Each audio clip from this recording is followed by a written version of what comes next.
سلطنت داران کی شہزادی زمرد اپنی خوبصورتی اور ذہانت کے لیے مشہور تھی، مگر اس کی زندگی میں ایک خوفناک راز چھپا تھا۔ محل کے مغربی برج میں ایک ایسا کمرہ تھا جہاں کسی کو جانے کی اجازت نہیں تھی۔ کہا جاتا ہے کہ جو بھی وہاں گیا کبھی واپس نہیں آیا۔ ایک رات زمرد نیند میں چلتے ہوئے اچانک اس برج کی طرف بڑھنے لگی۔ جیسے ہی وہ قریب پہنچی، دروازہ خود بخود کھل گیا اور اندر سے سرگوشی کی آوازیں آنے لگی۔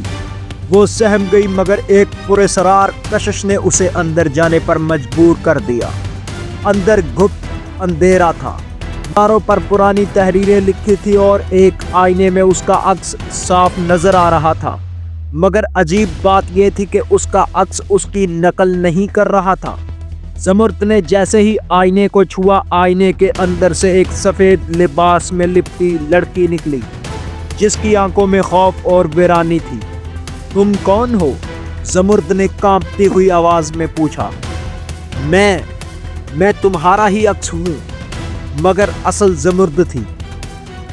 جو اصل زمرد تھی وہ اس آئینے میں قید ہو چکی ہے، وہ لڑکی بولی۔ زمرد پیچھے ہٹ گئی، مگر جیسے ہی اس نے پلٹ کر بھاگنے کی کوشش کی، دروازہ بند ہو گیا۔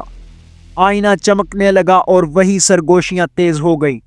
اب تمہاری باری ہے، زمرد نے چیخ ماری، مگر اس کی آواز محل میں کسی نے نہ سنی۔ آئینے میں اس کا عکس مسکرا رہا تھا، مگر وہ خود بے بس کھڑی تھی۔ اچانک وہ عکس زمرد کی طرف بھاگا اور اس کا ہاتھ پکڑ لیا۔ زمرد نے آنکھیں بند کر لی، مگر جب اس نے دوبارہ آنکھیں کھولی تو وہ آئینے میں قید ہو چکی تھی۔ باہر وہی عکس زمرد کی شکل میں محل میں واپس چلا گیا اور کسی کو خبر بھی نہ ہوئی کہ اصلی شہزادی ہمیشہ کے لیے سائے میں قید ہو چکی ہے۔